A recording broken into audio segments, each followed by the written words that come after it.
I'm really surprised the difference between our way of doing stuff in the Middle East and way of doing stuff in Toronto. You didn't send me an invitation. I was like, do people still send invitations? I don't know, like it's very structured that way, right? Like you confirm an appointment with an email and a message and it's in my calendar. If it's not in my calendar, I'm not sure if the appointment is still taking place or not. So back home, it's not like that. This is my kind of calendar. Okay, that's interesting. Yeah, no, I wasn't sure if the appointment is confirmed because I didn't see it on my calendar. But anyways, I'm happy to be connected with you today. Yeah. Same. Likewise. It seems your background in financial sectors helped you become more structured, organized. I do need some structure in my life, but I also enjoy spontaneity and just just being in the moment. So it's a bit of balance is key, I think. It's not to be rigid and structured with everything you do, but I'm usually very sporadic in the way I think. Like I can be very much all over the place, and it's a double-edged sword because it makes me creative and fun on one end, but sometimes I lose track of what I'm starting and what I'm not. So I need some sort of structure to help me execute. A financial therapist, that's a word I haven't heard before. It's originally unique. It gives mix of emotions when I hear it, like financial therapist. How will that work? What got you into this? Like, what's your story? Sure. I used to be a financial planner prior to exploring the world of financial therapy. Financial planning essentially is a field where you examine someone's current situation as far as their cash flow, their net worth, their current financial standpoints, and then you kind of see what their future goals are and you help them build a plan to get there. There's like eight areas you talk about and you focus about, like investment strategies, insurance, estate planning, etc. So I worked in the last decade at 4 out of the 5 Canadian banks, and when I left my last job in the corporate world a month ago, ironically, my last office was right on Bay Street, and all my clients were executives and lawyers and doctors, and I enjoyed talking about wealth with them, wealth creation and different aspects of it. But what really fulfilled my heart and my soul is not necessarily the numbers in that equation. It's more the attitudes, the behaviors, the psychological and emotional relationship people have with money. That's really what excited me about the conversation. So I wanted to specialize further in this gap that I think exists in this conversation. And I went back to school, and I'm right now a therapist in training. So I merged both fields, and I'm becoming a financial therapist, essentially. And the programs I design and I coach is helping people understand the relationship they have with money, not necessarily the number element of it, because it's not a numbers game. It's really interesting how psychology is getting into every aspect of our life. It is in every aspect. It's always been in every aspect. It has always been in every aspect, but now it's only recent that we started to deal with it seriously. A friend of mine, for example, she has her consultancy firm, and her core competency is applying psychology into their business planning, like that mix, Yes. I have a theory to why that is. I think originally the workforce was dominated by men, and men bring the energy of being pragmatic and structural and technical. And that's these are great things to have. It's not an either or equation. But I think the female energy, the feminine energy, is more about the emotional, the intuitive, the flow of things. So the integration of both elements is truly what's needed to help us get to the next level in our lives, especially now that the COVID-19 is happening. It's reinforcing how important it is to mix the feminine and masculine energy in the way we live. And I think that's why psychology represents a bit more on the feminine energy, and it's being integrated with originally masculine dominated fields like business planning, finance, and all these different aspects. That really got me to think. We've always called for equality and stuff, and like men and women gotta do the same things. But I feel like biologically, we're more prepared to excel in different fields, kind of. It's not that a woman cannot be an engineer, or a guy cannot be a psychologist, but it just seems that we're more fit into certain directions that fit our own persona, our own biology. But it's all about being in alignment with your values and doing truly what fulfills you. There are women who are just inspired by logic and really thrive in being doctors and engineers, and there's men who want to be artists and dancers and just creative. So it's not a gender game here. We each person have a masculine and a feminine energy within them. So it's less about the gender per se, more about being in alignment with who you are and showing up to the world Fair. with values at the forefront. طيب, speaking of which, like your decision of quitting the 10-year career of banks and then moving to do your own thing it's kind of unique. Like this decision, do you think it was more logical or more of an emotional decision to start with? Very interesting you asked this, because I've been wanting this for years now, but my friends are looking at me and thinking like, you like, right now in the world, especially in Canada, I'm not sure about other places, there's a lot of businesses that are closing down because of the coronavirus. So it's ironic to start a business in a time where other businesses are closing down. But the reason I did so is because I've been wanting this for a while. So it's been a decision that I've been thinking. It wasn't impulsive per se. It's not like I woke up one day and I'm like, I'm done with the corporate world. It took me years to get to this stage. But initially, when I wanted to leave the corporate world, I wanted to leave the corporate world mainly because I wasn't happy where I am. And it's never a good idea to start something new because you hate where you currently are. So I needed to be motivated. Instead of being motivated by fear, I wanted to be inspired towards my next move. Otherwise, my next move will fail. Similar to if somebody starts a relationship because they hate being alone, the relationship is doomed to fail because the relationship is starting on the wrong premise or the wrong foundation. So even though I've been wanting to leave my job for years, I didn't leave until I'm actually happy where I am and I'm called and inspired towards the next level versus just leaving a space that I'm just not currently happy with. So I studied it from many different angles, and I started different programs. I officially launched my company a month ago, but I've been launching programs for years and testing them. I did different workshops, I did different coaching programs, and I did a lot of pro bono stuff along the way to prepare me to this level of confidence that I'm able to start a company that represents who I am fully, and I'm more engaged in the work that I do today. It's a fascinating thing to notice. The higher I feel way more productive today than I ever felt before because everything I do is something I choose to do, and it's a different level. I second you 100% on this point.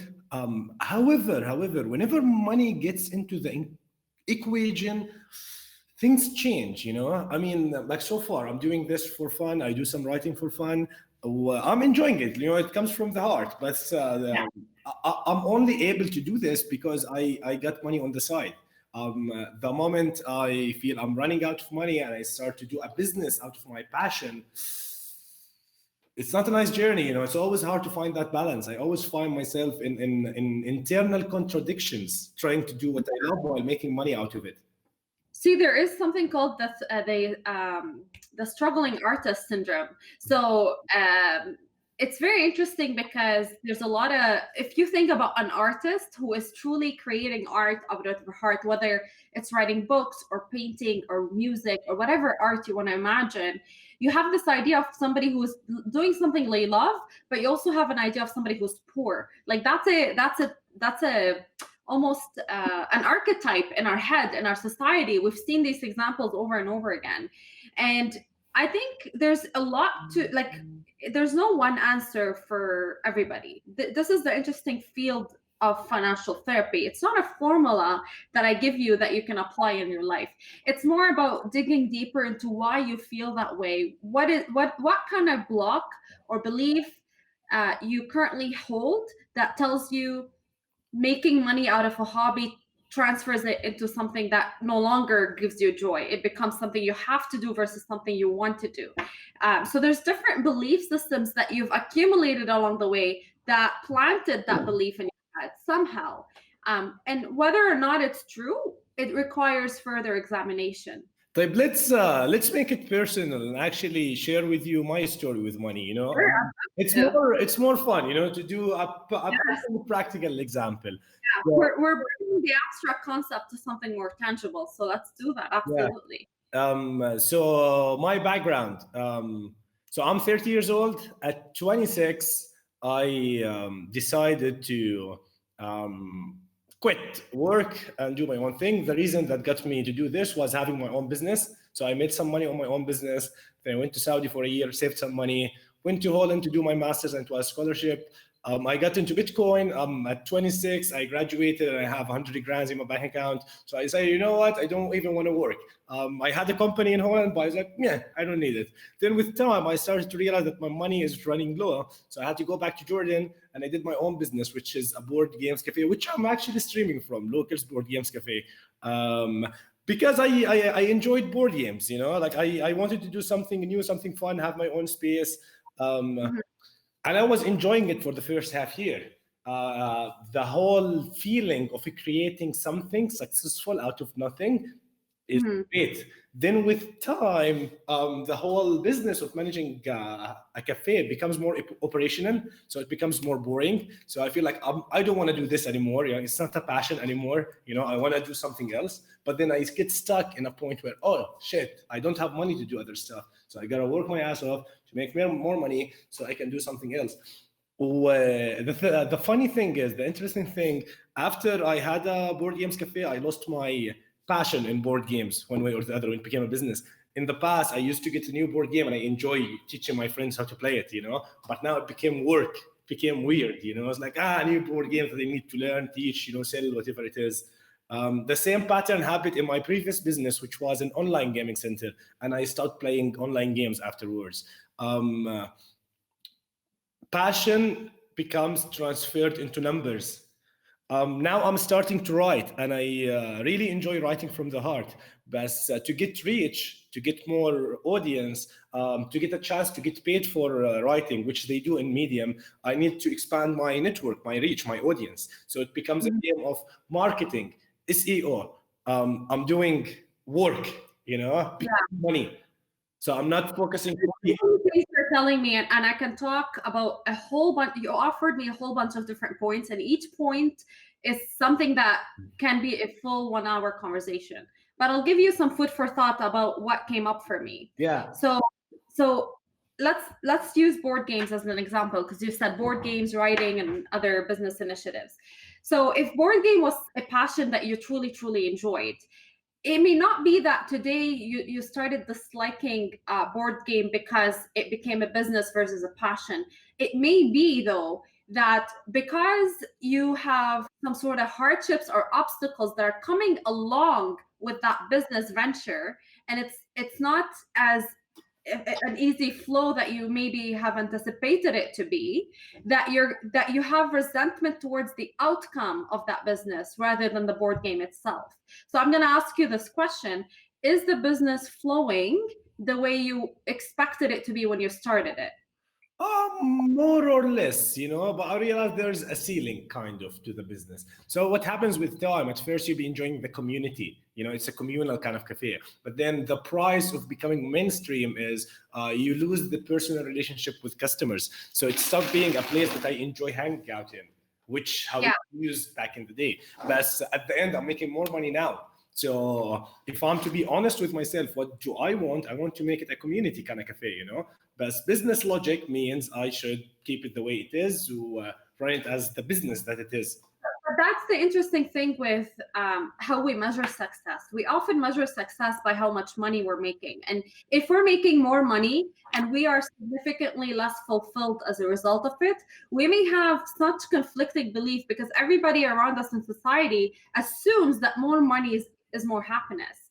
But if our money is created by ways that are not bringing us fulfillment, so if what you enjoyed about a board game was the communal aspect of it, and now your business is taking that communal aspect out of it and creating it into this transaction that no longer provides you joy, then even if the game itself still produces profit for you, the profit is not something you enjoy because you're not leveraging your values to create that opportunity. But the question is, should joy come from the business, or should I deal with the business in a way that this is money making activity, that I get the money out of it so I can spend it on joy activities, on hobbies, on the other stuff? But here's what happens though: if you're not having fun in the way you create money, so think about money as a flow. Okay, Mm. it's a flow. You earn it, you spend it, you save it, you invest it, you give it. It's a flow. If there's lack in any of these elements, then you're gonna be suffering with your relationship with money. So if you are attached to a job that you hate, whether it's a corporate job that you have to be like 50, 60, 70 hours a week, or you're doing a business that's just sucking the life out of you, or you're doing any job that you are not necessarily enjoying, then that money you're earning from that job is not something you have respect for. And you're more likely to spend it so mindlessly to actually spend it on things that you now desperately need to get joy out of. That's why people feel some sort of gap in their happiness because they're not getting that happiness from work. So they go and spend money in ways hoping whatever they spend money on is going to bring them happiness, whether it's a fancy car or just fancy dinners or whatever it is. And that's the gap that is existing in our society today. All this cycle needs to be balanced. So you need to identify and reflect, how am I making money in such a way that reflects my values and gives me fulfillment? Because now you're going to respect this money differently and treat it differently. So there's actually studies to show, I'm going to give you an example here. There's studies to show, depending on the kind of income so there's people who have different sources of income. Okay, depending on the source of that income, they spend that money differently.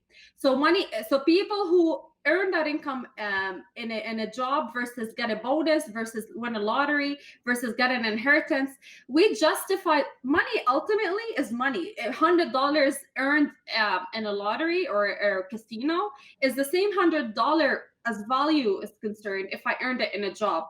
But if I earn that money in a casino, I'm way more likely to spend it mindlessly and lose it as fast as I gained it.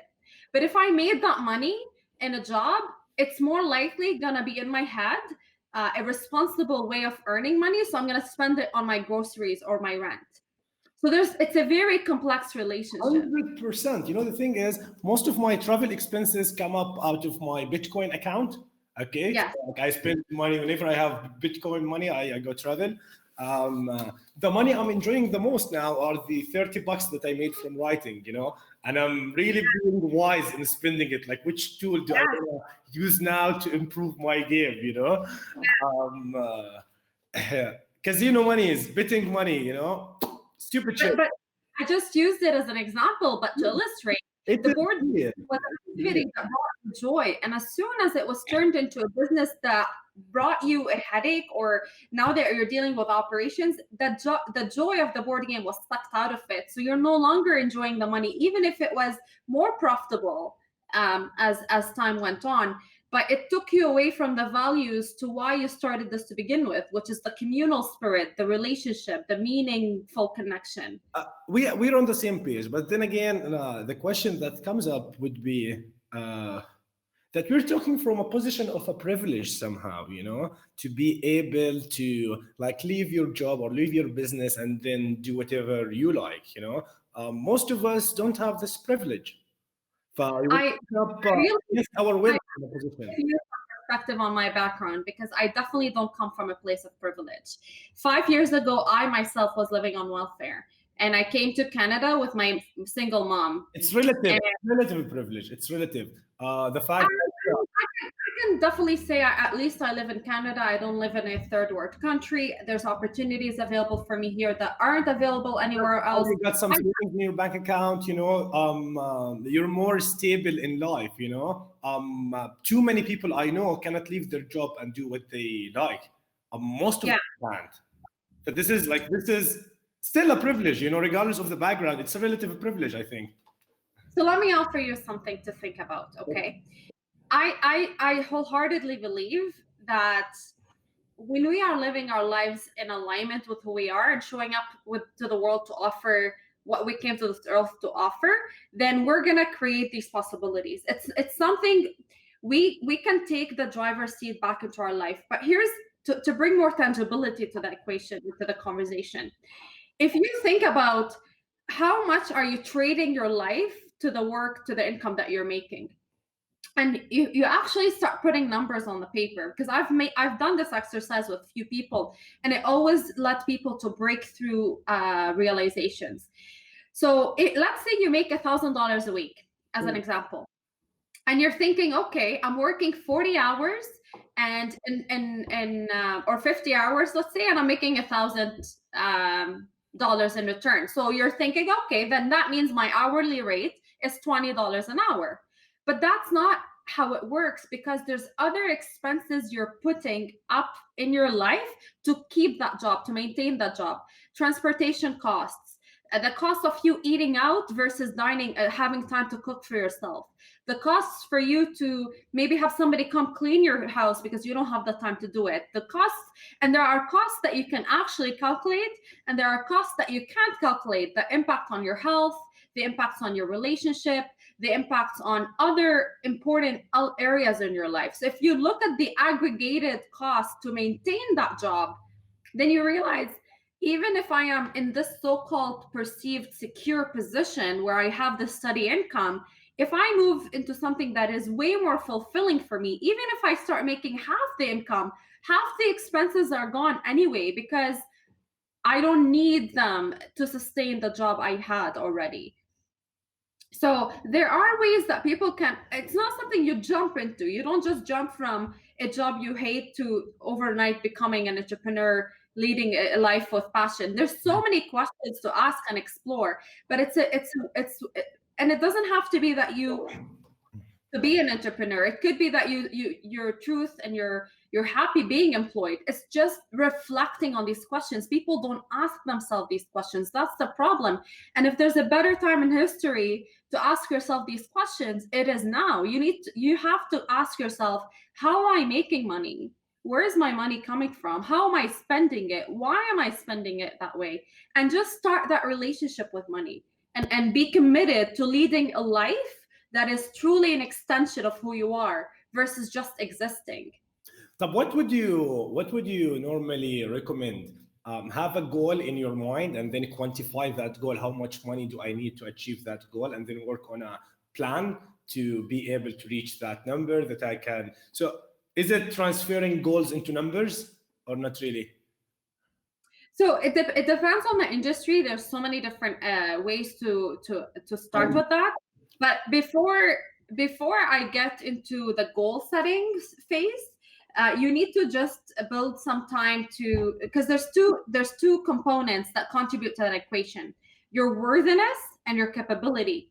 Some people struggle with feeling worthy of even having a goal, so they don't even ask themselves, what is my goal? They don't think they are worthy of even or being entitled to ask themselves these questions. So the worthiness piece is very important, because working on your self-confidence and taking charge of your life, that's a big component.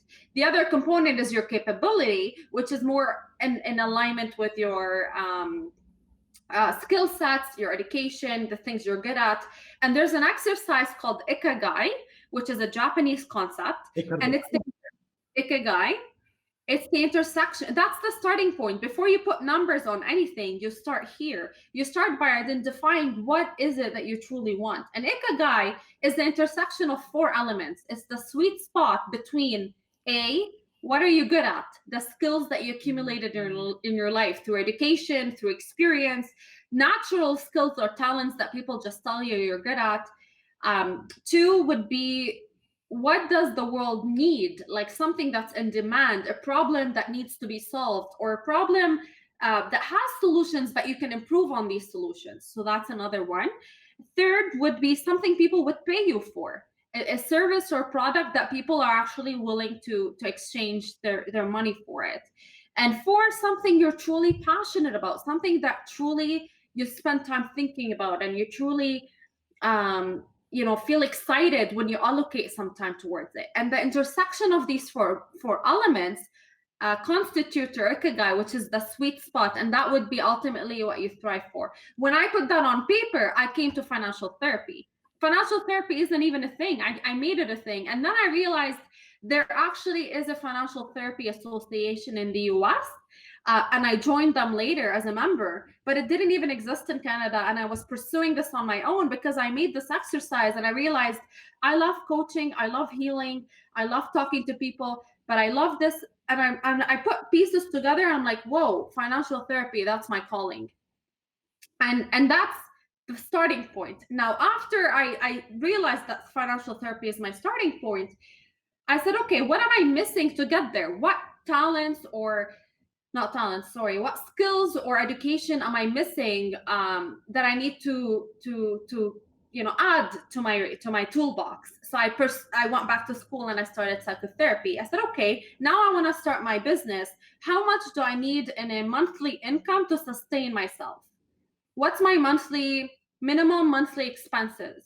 And by doing certain adjustments in my life, I was able to realize that even though I made X amount in the corporate world, I was spending a lot of money that I don't need to spend right now as an entrepreneur, because I don't have these expenses as an entrepreneur that I did in the corporate world. And that's what I was trying to tell you earlier.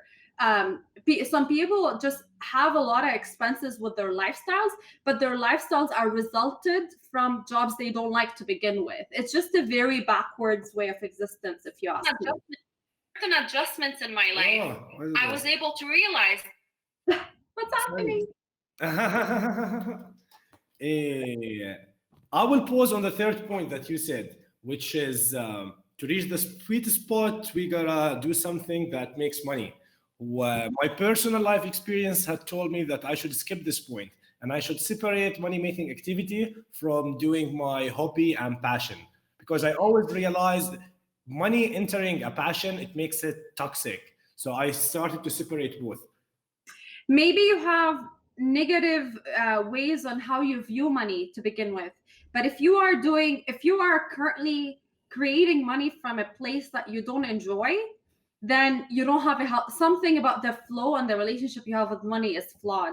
So I truly believe you should be passionate about the work that you do, but that doesn't mean that you don't have hobbies on the side that are not necessarily money generating and things you just enjoy doing them for the it's moral hazard. I mean, you're a financial therapist. You'd like to teach people, to coach people how to lead a better life, through your coaching exercises.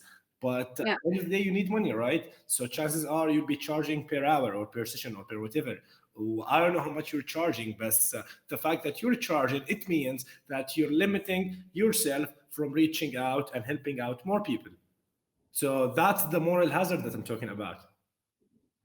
But what happens is there's so many we are such creative beings, and we have technology at our footprint and fingerprint that we didn't have before. So I am able to reach more people today by scaling my business, whether it's like I just started a month ago, but I have programs in mind to create different online classes or different ebooks and things people can do to self-study, and certain groups that I would do one-on-one coaching, group coaching, all sorts of different programs. The idea is not about so let me make sure I understand you. Are you suggesting that you want to make sure that your money is the way you create money has nothing to do with the passions that you have, so that you're not intoxicating these passions and transferring them from things that bring you joy to things that bring you dilemmas in a Yes, way, right? this is why I'm focusing my financial strategy into building passive income. So when I was younger, I had a goal of reaching 1 million by 30. When I had my first 100 grand, I was like, you know what, I really don't need 1 million. I started traveling around. The theory says if you have money, you can live the life that you want. And then I realized it's not about money in the bank; it's about how much passive income you can make. I set my goal to do passive income so I can have the freedom to travel, to do nothing, to do whatever I like. Why I realize I need 2,000 euros to do this. Um, like for now, when I'm writing, I'm not really focused on how much money I'm making. The fact that I got $30, like, I'm making money out of this, But I'm doing it because I like it. Like, if I'm to legit think about making money from writing, it'll be a different approach, different, too much work, Chances are I lose my passion into writing if I wanted to make it my primary source of income. So it's not that you would lose your focus to writing. It's you'd lose your passion to the creation of the business model around writing, but not writing specifically. So it's two different things. And what I would do when I work with individuals like you is dig deeper into the beliefs to why is it that you have this resistance towards transferring your passions into, I mean, it's a very legitimate point. I'm not discounting the legitimacy of your point. I just think it's the surface. There's so many underlying beliefs that led you to make that statement in a way that alters your behaviors today. Where here's my passions and here's my money creating machines. There's different ways of altering that. I think it's because I really hate capitalism. Yet again, I found myself in a position that I'm being a business owner. Yeah. So I feel the contradiction big hand, big time, That's what I'm trying to tell you. It's never on the surface. Yeah. It's not about transferring your, like, I know you said you love writing. It's not about making writing your primary business income in a way that just takes the joy out of it. If you structure a business that's healthy, that's truly an extension of your values, then it's not a capitalistic business that takes advantage of others and chooses profit over people. There's ways to transfer profit and purpose into and make them intertwined, where profit and purpose go hand in hand. As long as profit and purpose are separated, we're gonna experience this disconnection in who we are. We're making money from things that don't enrich our soul, and we're spending it on things that don't mean anything to us because our souls are empty. There's a big disconnection here. I think we need to reach a point where we actually have money to realize that money isn't the goal, it's just the mean. It's never the goal, but there's something about what money represents to people, and it's different things for different people, by the way. That's why it's not a black and white answer, and it's not a formula that applies for everybody. The idea is to start asking new questions to old problems. It's to re-examine everything we've been told and truly take a step back and reflect on how do we want to live our lives, how do we want to make money, how do we want to spend money, etc., and have a mindful and intentional way in how we structure our lives. And COVID-19 is the perfect idea and the perfect time to do that, because now people are forced to ask these questions. A few weeks ago, this was a luxurious question. Back to your point earlier, you said this is a luxurious question. It may have been a few weeks ago. Now no one can afford not to ask that question. Everybody needs to sit with themselves and ask, what is my life all about? How am I existing? How am I showing up in the world? And make your life matter, at least to you and to people around you, an extension of who you are.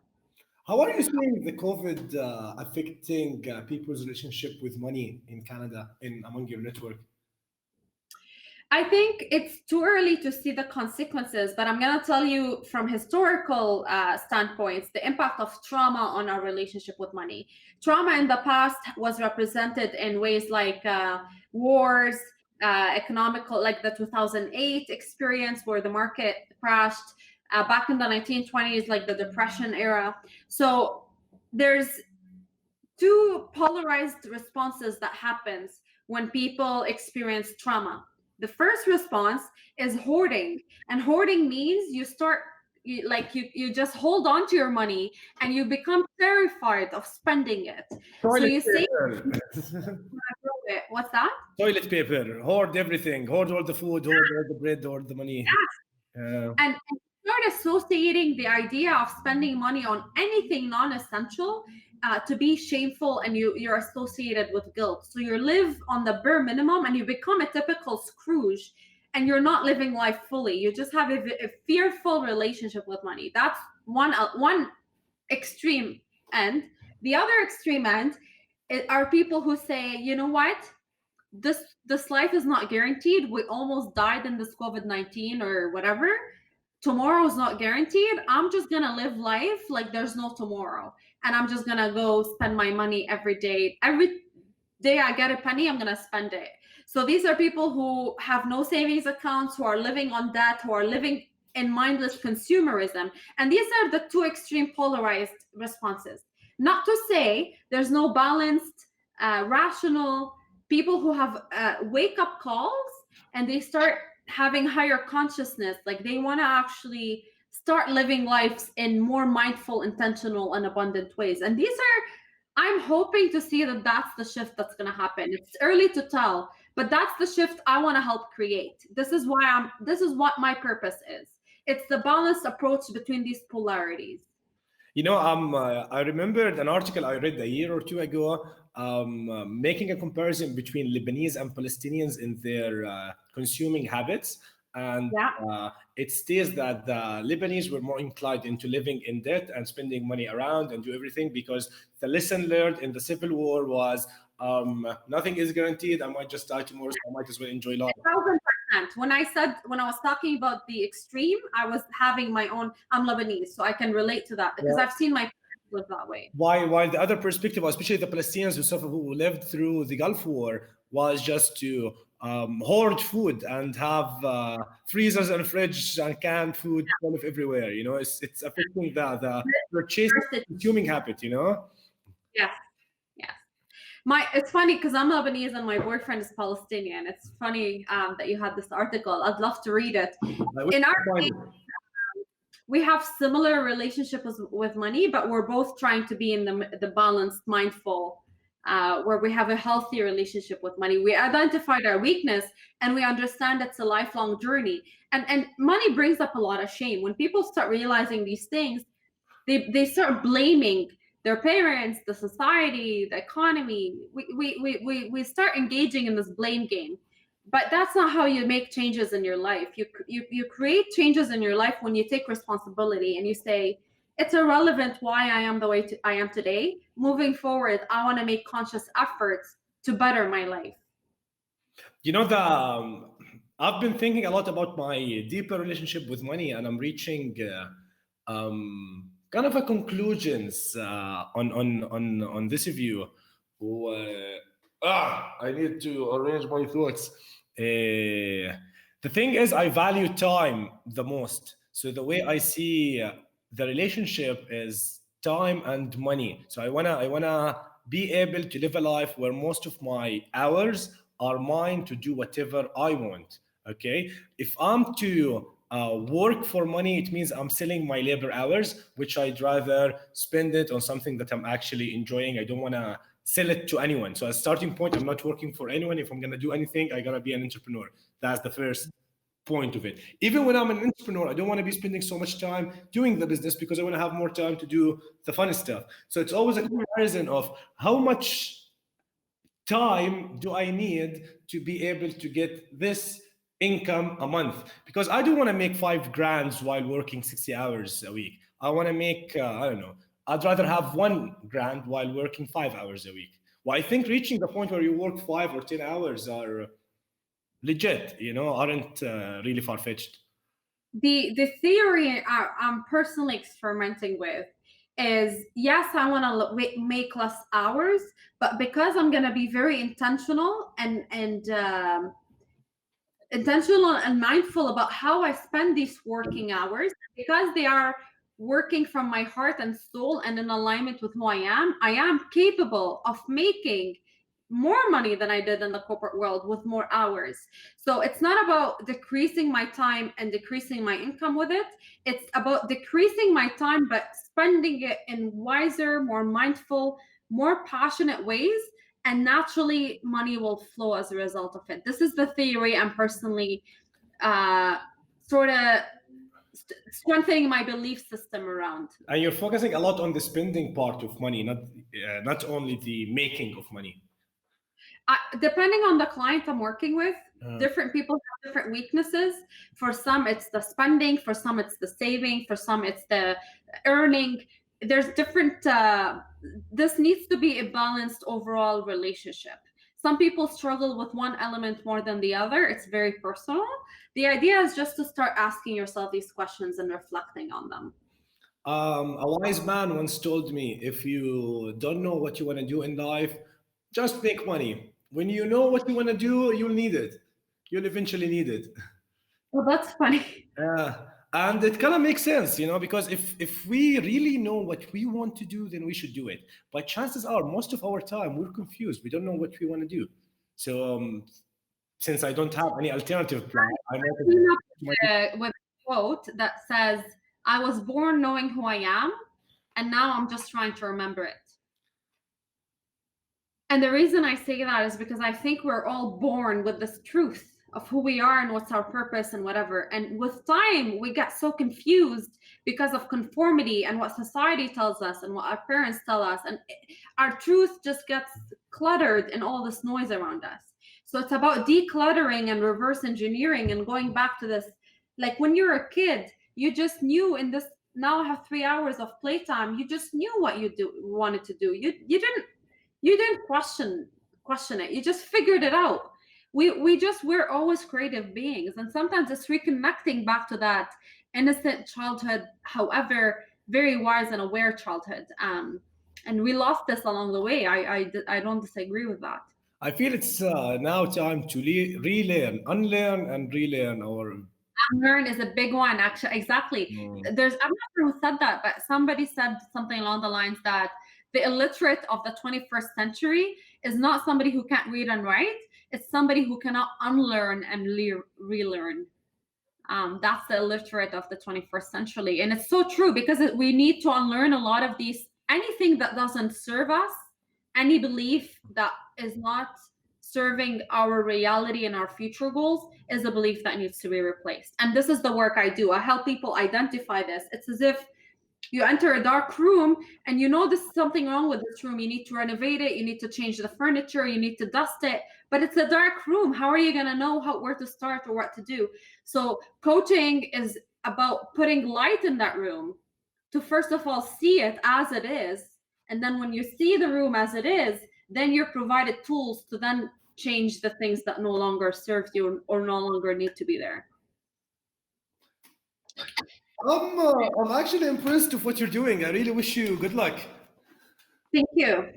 It's a passion of mine, and I continue to explore it. Every day I explore something new about it and about this area. It's a fascinating area to me, but I do believe that's accessible for us all. It's not something that some people are born with the privilege of living a life of purpose and passion, and others are just doomed to be locked chained into a job they hate. I don't think that that's the truth. I think abundance is accessible for us all, and it's just a matter of when the student is ready, the teacher appears.